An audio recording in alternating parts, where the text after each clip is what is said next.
నమస్తే BC news కి స్వాగతం. నా పేరు నీలిమ. ముందుగా ముఖ్యాంశాలు. కూటమి ప్రభుత్వం దేశంలోనే తొలిసారిగా నెలవారీ ఆర్థిక నివేదిక విధానానికి నాంది పలికింది.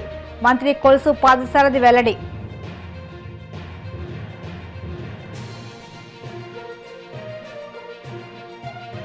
కష్టాల్లో ఉన్న రైతులను చంద్రబాబు గాలి కొదిలేసి రాజధాని నిర్మాణం పేరుతో ప్రజాధనాన్ని లూటీ చేస్తున్నారు. YCP general secretary Gadikota Srikanth Reddy fire.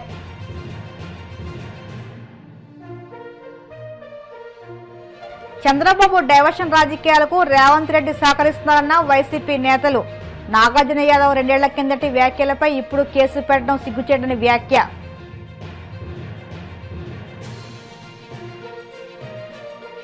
Yeleru reservoir నుంచి నెల 19న సాగునీరు విడుదల చేయడానికి సిద్ధంగా ఉన్నాం. కాకినాడ జిల్లా కలెక్టర్ హరేంద్ర ప్రసాద్ స్పష్టీకరణ. సీఎం చంద్రబాబు నాయకత్వంలోని కూటమి ప్రభుత్వం దేశంలోనే తొలిసారిగా నెలవారీ ఆర్థిక నివేదిక విధానానికి నాంది పలికిందని మంత్రి కొలుసు పాదసారథి అన్నారు. ఇప్పటి వరకు దేశవ్యాప్తంగా ఆర్థిక నివేదికలు వార్షిక ప్రతిపాదికన మాత్రమే రూపొందించే ఆనవాయితీ ఉండగా మన రాష్ట్రంలో నెలవారీ ఆర్థిక నివేదిక రూపొందించే వినూత్న విధానాన్ని ప్రారంభించడం చారిత్రాత్మక నిర్ణయమన్నారు.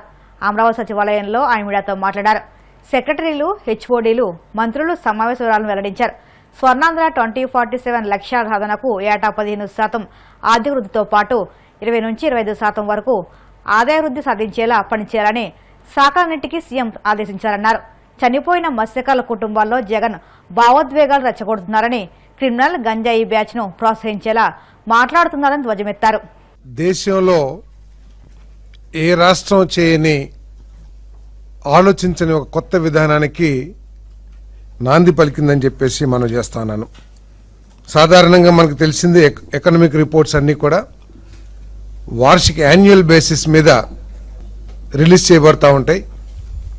అలా కాకుండా చంద్రబాబు నాయుడు గారి సూచనలతో పూర్తిగా వారి పర్యవేక్షణలో మంత్లీ ఎకనామికల్ రిపోర్ట్, నెలవారీ ఆర్థిక నివేదిక తయారు చేయాలని, దాంట్లో అన్ని శాఖల పనితీరు, అన్ని శాఖల ద్వారా వచ్చే ఆదాయ వ్యయాలు అన్నీ రిఫ్లెక్ట్ అయ్యే విధంగా ఈ రిపోర్ట్ని తయారు చేసే విధానానికి ఈరోజు ఈ ప్రభుత్వం అంకురార్పణ చేసిందని చెప్పేసి మనం చేస్తా ఉన్నాను. ఈ విధానాన్ని తీసుకురావడానికి మరి ముఖ్యమంత్రి గారు చాలా సమయం వెచ్చించడమే కాకుండా వారికి ఉన్న అనుభవాన్ని రంగరించి ఈ రాష్ట్రానికి దిక్సూచిగా ఒక మంచి డాక్యుమెంట్ని తయారు చేయడానికి రూపకల్పన చేశారని చెప్పేసి కూడా ఈ సందర్భంగా తెలియజేస్తాను. మరి ఆ సందర్భంగా జరిగిన సమావేశంలో ముఖ్యమంత్రి గారు చాలా సూచనలు కూడా చేయడం జరిగిందని చెప్పేసి మనం చేస్తున్నాను. ప్రజల జీవన ప్రమాణాలని మెరుగుపరచడం కోసం, సమస్యల్ని పరిష్కరించడం కోసం, పరిపాలనని పరిగెత్తించడం కోసం చాలా సూచనలు కూడా చేయటం జరిగిందని చెప్పేసి నేను మనవి చేస్తాను. ఆర్టీజీఎస్లో అందుబాటులో ఉన్న రియల్ టైం సమాచారం వినియోగించుకొని, అదేవిధంగా ఏఐ టూల్స్ను కూడా వాడుకొని డేటా డ్రివెన్ గవర్నెన్స్ ద్వారా real time results, real time ప్రజల సమస్యల్ని పరిష్కరించే విధంగా, ప్రజలకి మేలు చేకూరే విధంగా మరి పరిపాలన చేయాలని చెప్పేసి అధికారులకి, మంత్రులకి సూచనలు చేయటం జరిగిందని చెప్పేసి నేను మనవి చేస్తా ఉన్నాను. గత 5 సంవత్సరాల్లో జరిగిన ఆర్థిక విధ్వంసం నుండి ఈ 2 సంవత్సరాల్లో చంద్రబాబు నాయుడు గారికి ఉన్న పరిపాలనా దక్షత కానివ్వండి, ఆర్థిక క్రమశిక్షణ కానివ్వండి, ఆయనకున్న అపారమైన అనుభవం కానివ్వండి, వారు ఈ 2 సంవత్సరాల్లో రాష్ట్రాన్ని ఆర్థికంగా, పారిశ్రామికంగా, వ్యవసాయపరంగా అన్ని రంగాల్లో కూడా పట్టాలెక్కించిన విషయం ప్రజలందరూ కూడా గుర్తించారని చెప్పేసి నేను మనవి చేస్తా ఉన్నాను. నేను మరి ఇప్పుడు ముఖ్యమంత్రి గారు స్వర్ణాంధ్ర 2047 లక్ష్యాలను సాధించే దిశగా రాష్ట్రంలో 15% గ్రోత్ రేట్, అదేవిధంగా 20 to 25% రెవెన్యూ పెంచే విధంగా అందరూ అన్ని డిపార్ట్మెంట్స్ కూడా పనిచేయాలని చెప్పేసి ప్రతి నెల ఈ మంత్లీ ఎకనామిక్ రిపోర్ట్ మీద సమీక్ష చేసి ప్రతి నెల కూడా మన టార్గెట్స్ని ఫిక్స్ చేసుకుని ముందుకు వెళ్ళాలని చెప్పేసి కూడా ముఖ్యమంత్రి గారు మరి సూచన చేశారని చెప్పేసి మనం చేస్తాను. తీవ్రమైన వర్షాభావ పరిస్థితులతో పాటు ఎరువుల కొరతతో రైతాంగం అల్లాడిపోతుంటే కనీసం రివ్యూ కూడా నిర్వహించలేమని దుస్థితిలో ప్రభుత్వం ఉందా అని YCP general secretary Gadikota Srikanth Reddy నిలదీశారు. డెల్టా ప్రాంతంలో కొద్దిపాటి పంటలు వేసుకున్న రైతులకు కనీసం ఎరువులు కూడా సప్లై చేయలేని చేతకాని స్థితిలో ఈ ప్రభుత్వం ఉందని విమర్శించారు. ప్రభుత్వ పనితీరు ఎంత అధ్వానంగా ఉందో చెప్పడానికి యూరియా కోసం వెళ్లి అసలు బాసిన రైతుల మరణాలే నిదర్శనమని ఎద్దేవా చేశారు. సీఎం చంద్రబాబు కష్టాల్లో ఉన్న రైతులను గాలికొదిలేసి రాజధాని నిర్మాణం పేరుతో ప్రజాధనాన్ని లూటీ చేయడంలో నిమగ్నమయ్యారని విమర్శించారు. 6 సంవత్సరాల నుంచి వాతావరణ శాఖ కానీ అనేక సోర్సెస్ నుంచి మనకు తెలుస్తూనే ఉంది. చాలా బలంగా ఎలినో అన్నటువంటిది ఎఫెక్ట్ మనకు ఉంటుంది. దాని వలన ఈసారి జూన్ నుంచి సెప్టెంబర్ వరకు తీవ్ర వర్షాభావ పరిస్థితులు నెలకొంటాయి అన్నటువంటిది అనేకసార్లు హెచ్చరించిన ఈ ప్రభుత్వం కనీస ఆలోచన చేయకుండా ముందస్తు ప్రణాళిక అనేటువంటిది రూపొందించుకోకుండా గాలికి వదిలేసింది. రైతుల పరిస్థితి దయనీయంగా ఉంది. ఖరీఫ్ మొదలయ్యి దాదాపుగా 1.5 నెల అయిపోయినా ఇంతవరకు ఎక్కడ విత్తన సాగు కానీ ఏ పంట పెట్టినట్టు పరిస్థితిలో లేకుండా ఉన్నారు. మన వెస్టర్న్ ఘాట్స్లో కురిసినటువంటి వర్షాలు శృంగేరి కానీ శివమోగ కానీ ఆ ప్రాంతాలలో బలంగా వర్షాలు పడ్డా తుంగభద్ర 25 టీఎంసీల మేర వచ్చి ఆగిపోవటం, ఆల్మట్టి 70 నుంచి 80 టీఎంసీల వరకు వచ్చి ఆగిపోవటం జరిగింది. ఆ 2 రిజర్వాయర్లే అంత బలంగా 10-15 రోజులు అక్కడ వెస్టర్న్ ఘాట్స్ వర్షాలు పడ్డా అవి ఇంకా నిండినటువంటి పరిస్థితి.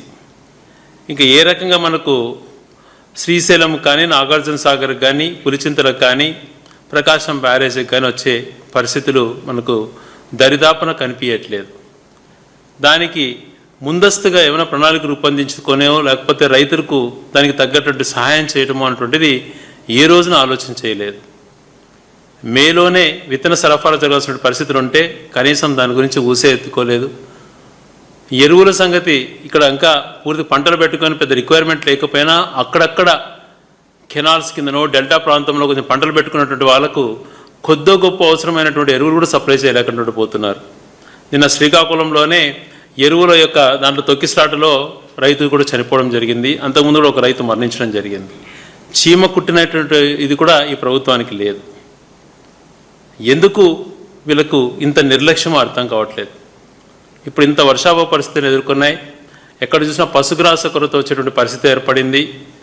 ఒక కంటింజెన్సీ ప్లాన్ ఉండేది ఇంతకుముందు ప్రభుత్వాలు ఎప్పుడు ఆలోచన చేసేటువంటివి.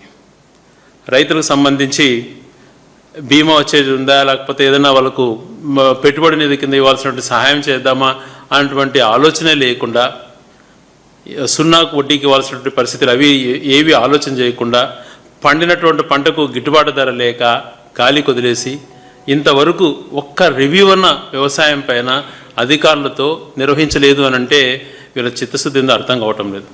అలా వ్యవసాయ శాఖ మంత్రి గారు కానీ ఇలా ముఖ్యమంత్రి గారు కానీ ఒక్కసారి కూడా రైతుల గురించి ఆలోచన చేసి ఈ రకమైనటువంటి భరోసా రైతులకు ఇవ్వాలనేటువంటి రివ్యూ కూడా అధికారులకు. సీఎం చంద్రబాబు కుయుక్తులకు తెలంగాణ సీఎం రేవంత్ రెడ్డి పూర్తిగా వంత పాడుతున్నారని వైసీపీ నాయకులు ఆగ్రహం వ్యక్తం చేశారు. తాడేపల్లి వైసీపీ కేంద్ర కార్యాలయంలో ఏర్పాటు చేసిన మీడియా సమావేశంలో మాజీ ఎమ్మెల్యే టీజీఆర్ సుధాకర్ బాబు, పార్టీ అధికార ప్రతినిధి వంగవీటి నరేంద్ర, పార్టీ విద్యార్థి విభాగం వర్కింగ్ ప్రెసిడెంట్ రవిచంద్ర మాట్లాడుతూ 2 రాష్ట్రాల ముఖ్యమంత్రుల మధ్య ఉన్న హాట్లైన్ సంబంధాలు నాగార్జున యాదవ్ అక్రమ అరెస్టుతో పూర్తిగా బట్టబయలయ్యాయని విమర్శించారు.